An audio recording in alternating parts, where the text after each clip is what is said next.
Now, if before a date you like to spritz yourself to smell great for that special someone, you could be in good company.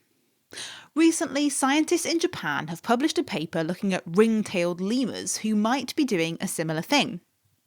There's much debate about whether sex pheromones actually exist in humans, that is, whether we exude chemicals to stimulate some sort of sexual behavioural response in someone else.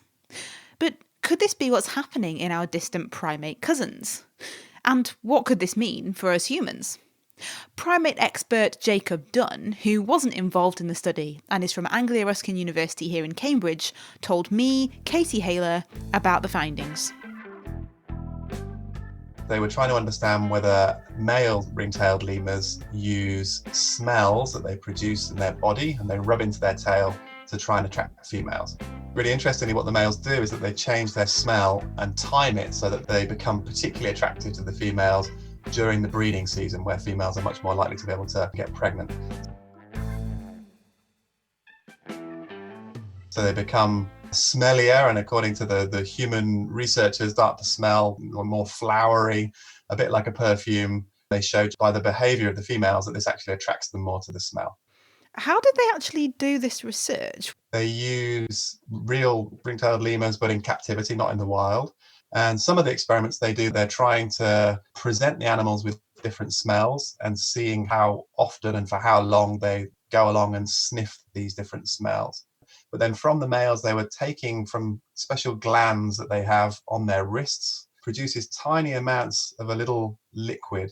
And over a very long period, they were using tiny pipettes and taking very small amounts of this liquid. And then they went on to put this liquid into little cotton pads and give it to females to sniff to see whether they preferred the smell that males were producing during the breeding season versus the non-breeding season. Those chemicals are run in the laboratory, and then eventually they were able to identify some different compounds that seemed to be present more frequently during the breeding season. What exactly are the chemicals that the male lemurs were producing more of during breeding season? They found 3 compounds basically that they thought were important chemicals that they then went on to show to the females. Dodecanol, tetradecanol, and methyl tridecanol that they found to be sort of putatively important in this behaviour.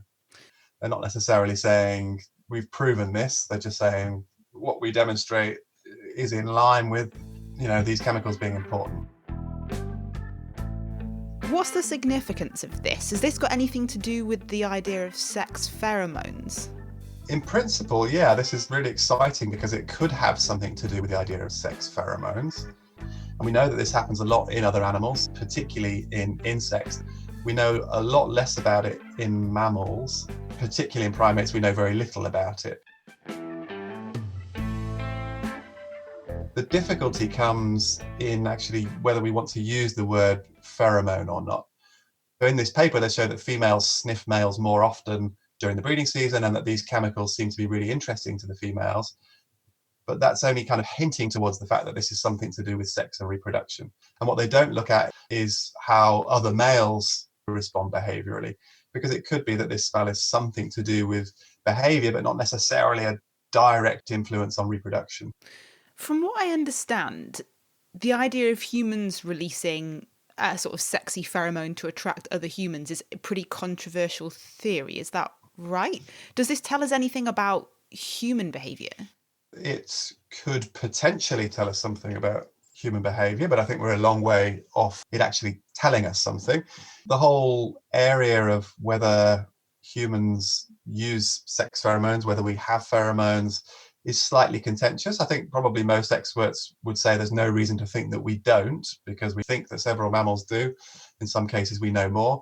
We do know a little bit more about other kinds of pheromones in humans, particularly those that link mother-infant behaviour. It's reasonably likely that sex pheromones do exist in humans, but we don't have any specific chemicals that we know elicit explicit sexual behaviours. Jacob Dunn there, and that paper that he was referring to was published in the journal Current Biology.